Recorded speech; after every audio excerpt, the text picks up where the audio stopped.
안녕하십니까. 소통대통령 지광입니다. 항상 부처님도 말씀하셨고 저도 항상 말씀드린 건데요. 불교는 우리가 얘기했잖아요. 대지문수보살 공부해야 된다는 거예요. 공부한 건 실천해. 대행 보현보살. 근데 그냥 행동이 아니라 대비관세음보살. 마음 가운데 자비심이 깔려 있어요.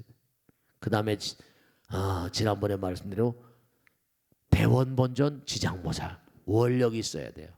원력은 다른 말로 하면 미래 내가 뭘 실천하겠다는 비전 같은 거예요. 기획 능력 같은 거죠. 그 회사는 어느 회사나 기획 어떤 그런 팀들이 다 있어요. 이렇게 가야 된다. 이데아를 제시하는.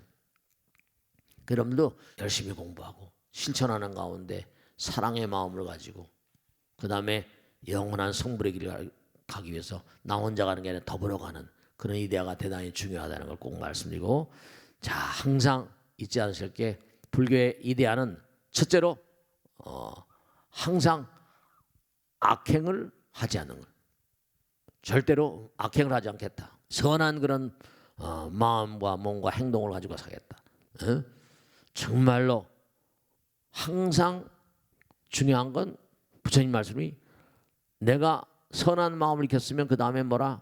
이 선한 마음을 계속 강화시켜 나가야 돼. 주변 사람 같이 가도록 하고.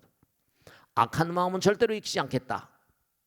그리고 악한 마음이 일어난 것이 있으면 자꾸만 뭐라? 소멸시키도록 노력하고, 나 혼자만이 아니라 다른 사람이 악한 일을 하게 되면 그 사람을 위해서 기도하고, 그 다음에 악한 행동을 하게 되면 뭔가 그것을 가능한 한 제어시킬 수 있는 그런 삶을 사는 게 부처님의 참 뜻이다 이렇게 생각하시고, 항상 잊지 않을 게 녹은 뭐라? 쇠에서 나와요. 쇠가 강한 것 같지만 녹이 나오면 그 쇠를 다 먹어버립니다. 자꾸만 악한 짓을 하다 보면 그게 결국은 다 상해버려요. 자, 다음 질문을 보세요. 질문 보세요. 안녕하세요, 스님. 77기 명선양입니다. 네. 네. 오늘 질문은요. 부처님이 바루를 가지고 탁발도 하시고 공양도 하셨다는데 부처님이 바루를 누가 어떻게 만드셨는지 궁금합니다. 우리 스님들이 지금도 절에서는 바루 공양해 아시죠, 그죠? 네, 저 남방에는 바루 이렇게 들고 다니면서 아침에 절들마다 쭉 바루 하잖아요, 그죠? 그 남방엔 특히 뭐냐면 절들이 많잖아요. 남방 불교 있으니까. 그리고 절들에서 공양을 하는 게 아니라 바로 받아보는 걸. 그저 절에 사람이 많이 스님들이 계시니까 바로에 공양 아침에 받으면 그걸 하루 종일 먹고 그래요. 우리 스님들이 이제 바로 공양을 하시고 또 뭐냐면 저도 마찬가지인데 스님 될 때 그 우스님께서 너는 평생을 두고 바로 공양해야 된다. 이 법을 내리는 그런 그 제자에게 뭔가 하니 바를 한 벌씩 줘. 바로 한 벌씩. 바로 한 벌씩 줘가지고 그 바를 받고서 이제 평생을 이제 어디 가서 이제 바로 공양하고 살아라. 그런데 원래 이 바루는 우리는 이렇게 그냥 공양을 담아서 먹는 그릇처럼 이렇게 바루라고 하지만 원래 이 바루의 연호는 뭐냐면 부처님께서 뭐냐면 그 법문을 하시잖아요, 그죠? 그러면 사천왕이 몽고하니 사천왕이 부처님께 이렇게 바루를 올린. 그 하늘나라에서 부처님께 받을 건 뭐라? 우리처럼 음식이 아니야. 뭐랄까? 부처님 법문이지. 부처님 법문. 그래서 이 바루의 연호는 사천왕이 부처님께 바루를 올리면서 법기라고 그래. 법기. 법을 받는 그릇 같은 것으로 처음 시작됐다. 뭐 그런 기록도 있습니다. 그래서 음식을 담는 그릇이 아니라 법을 받는 그런 법을 담는 것으로 법을 담는. 그러니까 우리는 그러니까 법식 이른바 말하면 음식만 먹는 건 줄 알지만 마음도 먹는 걸 몰라요. 마음도 먹어야 됩니다. 마음의 자양분 그러잖아요. 이른바 법은 법식. 법을 듣기를 즐겨야 돼. 그러니까 부처님 말씀을 자꾸만 들으면 함부로 살질 않잖아. 탐욕의 마음, 식탐, 음식을 좋아하는 건 식탐이라는 것도 있어. 탐진치에는 말이야. 식탐, 먹는 거 좋아하는. 그러니까 대체로 항상 제가 드린 말씀이 부처님 전에 나오면 부처님 법문 듣고 기도하고 수행하잖아요. 그래서 부처님 말씀대로 정말로 우리가 이 바루는 불교에 다른 종교엔 바루가 없어요. 근데 바루는 스님들은 뭔가니 음식을 먹기도 하고 그 바루는 뭐라 부처님 법을 담는 그릇이기도 하고. 그래서 우리가 또 그런 얘기도 있어요. 부처님 그 저 어머니가 마하파자 어머니 부처님 어머니 마야부인이잖아. 마야부인인데 부처님께서 이제 그 부처님의 이제 그 이복 동생이 있어 난다라고 부처님 이복 동생. 근데 아버지 이제 마야부인이 돌아가시니까 어떻게 되세요? 마야부인이 돌아가시니까 그 마야부인의 동생 마하부인의 뭐죠? 마프라바티라고 동생을 이제 이렇게 다시 부인으로 삼았단 말이야. 근데 거기서 자기 아버지하고 그 아버지가 정반왕이잖아. 엄마가 마야부인이고 근데 이복 동생이지. 이복 동생이 난다라고 하는 그런 이복 동생인데 굉장히 아마 미남이었었던 모양이야. 기록에 보면 정말 용모가 대단히 뛰어나셨다고 그래요. 그 부처님의 이제 난다니까 부처님이 아우잖아. 어쨌든 간에 부처님의 동생이잖아. 근데 너무 그냥 잘생기니까 인기가 만점이니까 연예인보다 더 했었대. 그래가지고 그 당시에 또 뭐냐면 순달이라고 하는 그 부처님 나라에 아주 1등 가는 미녀하고 결혼했다는 거예요. 그러니까 이제 둘이 너무너무 좋아하고 반했으니까 그 순다리가 너무 이쁘게 생기고 난다도 너무 이쁘게 생기고 그랬다 보니까 너무 금슬이 너무 좋았나 봐. 세상 사람이 막 시기하고 질시하고.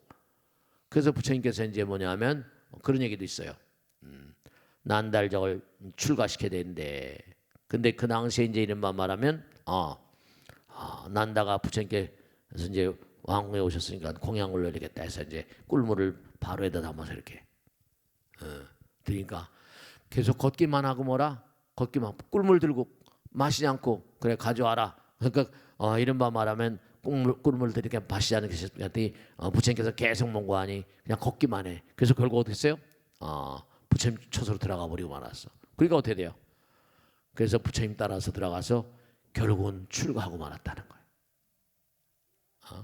그래서 바로 부처님께 올린 바루 공양에 대한 그런 얘기도 있고 그래서 우리나라도 이제 이 바루가 달마스님서부터 우리나라는 마하가섭서부터 쭉 내려오는 게 전부 다 스님이 되면 바로 한 번씩 주는 게 은사들의 어떤 정표 같은 거예요. 그래서 뭐 문수보살, 미륵보살에서 진표 자장해가지고 쭉 해가지고 바루가 내려왔다 그런 그 얘기들이 있습니다. 아시겠죠? 그러니까 바루 공양은 사천왕서부터 시작해 쭉 그 그릇이 먹는 것도 되고 법을 담는 것도 된다 그렇게 생각하시면 돼요. 아시겠죠? 자 다음 문제 오겠습니다.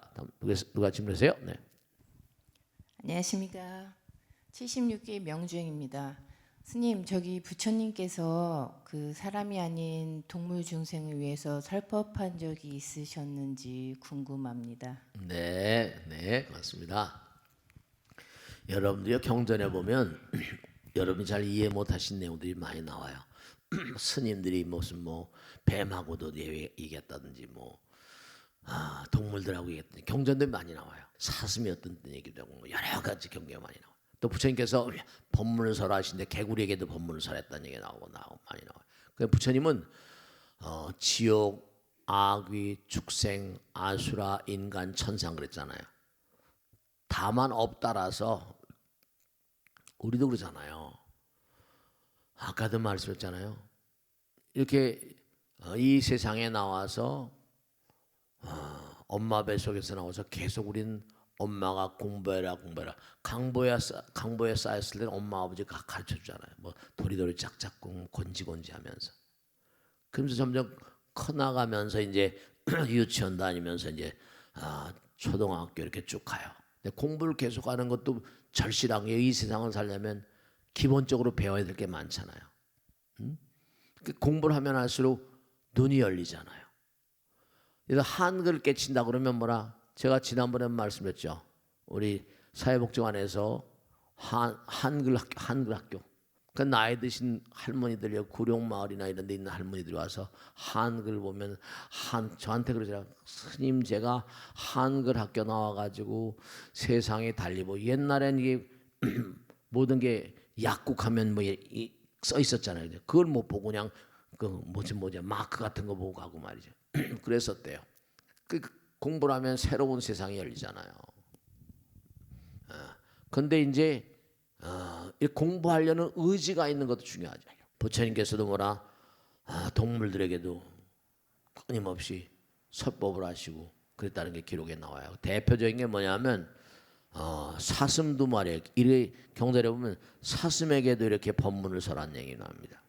그 다음에 또 원우복미라고 해서 원숭이들한테 법문을 설했다는 게 나와요. 그러니까 원숭이들이 말이죠. 부처님께, 그러니까 원숭이들은 사람 비슷하게 생겼잖아요. 영장류라고 그래, 우리하고 같은. 근데 원숭이들이 부처님께 꿀물을 복밀이라고 그래가지고 꿀을 올리는 그런 얘기가 나옵니다. 부처님께서 법문을 설하셨다는 게 나오고. 근데 실제로 경전에 보면 사람이 동물이 될 수 있는가 이게 여러 개가 나와요. 아기달 왕이라고 하는 왕이 있었는데 이제 나이 들어서 아팠나 봐요. 아파가지고 이제 편찮으시니까 이제 드러나 있을 거 아니에요. 근데 신하가 이렇게 부채를 붙여주잖아요. 시종들이 부채를 붙이다가 어떤 거 아니 이 신하가 껄뚝 졸았어요. 그 졸다 보니까 부채가 어떻게 됐어요? 왕의 얼굴에 딱 떨어진 거예요. 그 왕이 어떻게 했어요? 아프긴 아프고 괴로운데 이 녀석이 왕의 용안에다가 부채를 떨어뜨리고 성이 더럭 나야 안 나요? 여러분이 아무리 아들 딸 사랑하고 누굴 사랑한다 하더라도 자기에게 조금 공격을 하면 왜 그래 뭐 성질 날 때 있어 없어요? 그럴 때 있다니까요. 더럭 화를 내는 바람에 죽었어요. 그 죽어서 뭐가 됐다? 뱀이 됐어요. 뱀이 됐는데 이 아기다왕은 뭐냐면 공덕을 너무나 많이 진 왕이에요. 절도 많이 만들고 경전도 많이 만들고 또 스님들도 많이 양성하고 큰 호불왕이었는데 순간 이게 참 아까도 말씀했죠. 언젠가도 말씀했잖아요. 길을 가다가 갑자기 넘어져 심장마비가 올 수 있다 없다. 내 머리가 또 잘못될 수도 있고 그래요. 갑자기 그래요. 갑자기 딱 죽을 땐 일념 한순간 딱 해서 본 거 아니 쫙 빨려 들어가 버리면 일념즉신무량겁이라 과거생에 졌던 공덕은 우선 뒤로 제껴져요. 뱀이 돼 버립니다. 그게 부처님께서 부처님께서 이제 길게 경전에 나온 얘기예요. 길을 가다가 웬 뱀이 서르륵 나와서 부처님 앞에 따리를 딱 트는 거예요. 부처님께 따리를 딱 트니까 부처님께 딱 보니까 자네 아기다랑 아닌가 뱀하고의 대화예요. 자네 아기다랑이 아닌가 그랬더니 그렇다는 거예요. 자네는 정말로 공덕도 많이 짓고 절도 많이 만들고 경전도 많이 번역하고 막 했는데 어떻게 이렇게 뱀이 되었나 했더니 그 얘기를 한 거예요. 세존이시여, 제가 정말 아파 들어 있는데 시정이 뭐라 부채를 붙이다가 내 얼굴에 딱 떨어져 성질을 팍 냈더니 이렇게 독사가 되었어. 절에서 법문을 설해주소서. 그래서 뭔가니 부처님 법문을 듣고 뱀의 탈을 벗고 그냥 갔다는 거예요. 그러니까 뱀들도 사람이었던 그런 존재들이 얼마든지 있을 수 있는 거예요. 그 여기 뱀띠 있잖아, 뱀띠. 여기 뱀띠, 토끼띠, 뭐 돼지띠 다 있어요. 그러니까 참 누가 그 띠를 만드는 식간 십이지 누가 만들었는지 모르겠지만은 사람들에게 죄다 뭐라 동물들을 붙여놓은 게 참 희한하다. 왜냐하면 우리는 과거생에다 동물로 살다가 아수라에 있다 이렇게 다 기어 올라왔으니까 그러니까 항상 공부를 하지 않으면 우린 동물과 진배 없이 살아가게 됩니다. 아시겠죠, 그죠? 자, 다음 질문 하겠습니다. 누가 다음 질문? 네, 질문해 보세요. 네. 안녕하십니까, 큰 스님. 26기 김불국화입니다. 네. 선어록을 담고 있는 벽암록을 대종고 스님이 태워버린 적이 있다고 들었습니다. 네. 왜 그러셨을까요? 네, 하도 많이 나온 질문들이세요. 네, 병암로는 설두중현 선사라고 유명한 큰 스님이 계셨어요. 선사. 근데 이 설두 중현선사가 옛날에 송고라고 그래가지고 스님들이 이렇게 법문을 하잖아요. 또 혹은 뭔가 이렇게 하시다 보면 여러 가지로 이제 그 좀 중요한 내용들이 있어요. 그걸 이제 전부 다 뽑아가지고 송고백지에서 이제 한 선문답이 있어요. 한 100개 정도 뽑아가지고 원옥 극근선사가 거기다 해석을 첨가해가지고 이 선을 연구하는 사람, 선 공부한 사람은 이 법암록을 다 공부합니다. 네, 훌륭한 내용들이 대단히 많이 있죠. 이제 둘 주먹 사이인 중심이 하나예요. 그러면 그 중심은 뭔가 화두를 두는 거예요, 그죠? 이먹고. 그러면 계속 이 화두를 들고 나가다 보면 번뇌망상이 다 깨지면서 어떻게 되는 거 아니? 결국은 상대성이 깨지면서 제법이 무아라 그랬잖아요, 그죠? 무아경에 들어가게 되면 나도 남도 없는 경계를 가요. 그런 세계를 체험하고자 이제 화두를 두고 이먹고 하는 거예요. 근데 이제 이 송고의 이른바 병암록에는 뭐냐면 판치생모라거나 여러 가지 이제 화두들이 있는데 이먹고 여러 가지 시신말하거나 정전백수행 여러 가지 화두가 있는데 그 화두를 이제 큰 스님들이 주시는 거예요. 그럼 이제 화두의 궁극의 경계 있는데 이른바 자기가 수행을 해서 그 경계를 깨치라고 그 화두가 나오고 벽암록에 여러 송고 여러 가지 나오는데 이게 문제가 뭐냐면 정말로 무슨 조사가 인도에서 중국으로 온 까닭은 예를 들어서 또 무슨 여러 가지 양나라 무제가 당신 누구냐고 닮았으니까 보니까 당신 누구냐고 물으니까 뭐예요? 불식 나는 모릅니다.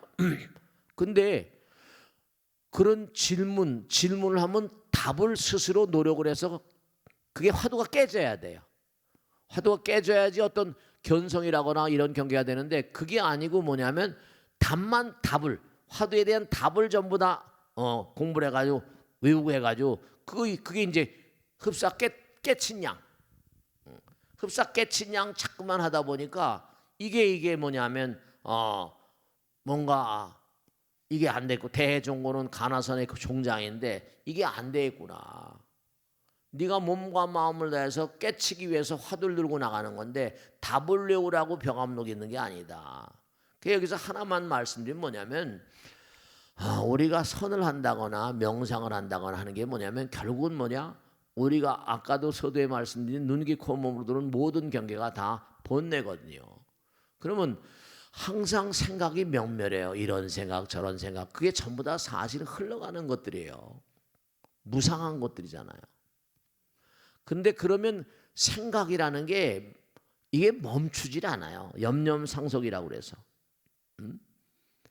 근데 생각이라는 게 멈추지 않는데 이 의식의 세계 깊이 부처님도 마지막까지 악마와 싸웠다고 나왔잖아요. 깨달음과 깨침의 경계라는 건 이거는 뭔가 아니 정지소지 비효경이라 체험하지 않은 사람은 알 수가 없고 입도 뻥끗할 수가 없는 경계예요. 몸과 마음을 다해서 그냥 계속 가다 보면 나를 잊어버리고 삼매, 염불삼매, 참선삼매라거나 삼매경에 들어가게 돼요. 독서삼매라는 것도 있잖아요. 이른바 말하면 참선이라는 건 그저 몸과 마음을 다해 시간과 공간의 세계로부터 끊임없이 한 길로 꾸준히 가다 보면 우리 책을 한참 읽다 보면 결국 시간 가는 줄 모르고 새벽이 동터오잖아요. 그죠? 옛날에 재밌는 책 읽다 보면 새벽이 금방 오는 것 같은 거. 시간을 잊어버려요. 공간을 잊어버려요. 아름다운 애인과 커피잔을 놓고 오손도손 얘기하다 보면 시간이 없어져 버린다니까. 한 시간이 후딱 가버리는 것처럼. 시간과 공간, 그만큼은 시간과 공간을 잊어버리는 것만큼 내 마음의 번뇌망상을 덜하게 되니까 머리가 맑아지고 시원해질 수가 있는 거죠. 그러니까 잠을 잘 주무시면 아침이라는 머리가 상쾌하잖아요. 그 낮에도 막 피곤할 때 껄떡 잠깐 한 10분 20분 졸아도 머리가 맑아지는 거예요. 생각, 눈을 뜨면 시야에 들어오는 게 많죠. 눈을 감으면 우선 우리가 눈을 감고 잠이 들거나 잠깐 하면 차원이 달라져 버려요. 두뇌가 쉬게 되거든요. 자, 우리가 항상 부처님 경전을 공부하는 것 그리고 이런 우리가 수행하는 것도 그저 고요히 좀 마음을 가라앉히고 앉혀놓으면 그럼 또 나름 체험이 다 생겨요. 그리고 항상 육바라밀 행위라든지 이렇게 몸과 마음을 다해 부처님 말씀을 실천하면 내 몸에 뭔가 세포들도 정리가 되고 혼돈한 마음이 정리가 된다니까요. 그러니까 항상 중요한 건 실천이 중요하다. 해봐야 된다. 종교는 체험이 중요한 거지 말씨름하는 게 아니죠. 그래서 제가 아까도 말씀했죠. 우린 여기서 말로 소통되고 그 다음에 뭔가 글로 소통되지만 어떤 경우 뭐라 마음이 통하면 말도 글도 필요 없는 세계가 일어나. 부부가 뭐라 서로 뭐라 뭐 눈만 척하면 맞추면 안다 그러잖아요. 그죠? 잘 통하는 그런 부부들은 그렇잖아요. 그 말이 필요 없는 글이 필요 없는 그런 세계가 있어요. 하나가 되는. 중요한 건 이 세상을 등진 많고 많은 저 세상 존재들은 우리 같은 말과 글이 필요 없고 우린 여기는 공기가 미세먼지 공기가 탁하다 그러죠. 이른바 마음의 나라는 여기보다 훨씬 명징한 맑고 깨끗한 그런 세계일 수가 있다는 걸 말씀드려야 아시겠죠? 자, 오늘 여기서 모두 마치겠습니다. 대단히 감사합니다. 편하게 가세요. 고맙습니다. 마치겠습니다. 고맙습니다. 감사합니다. 고맙습니다. 마치겠습니다.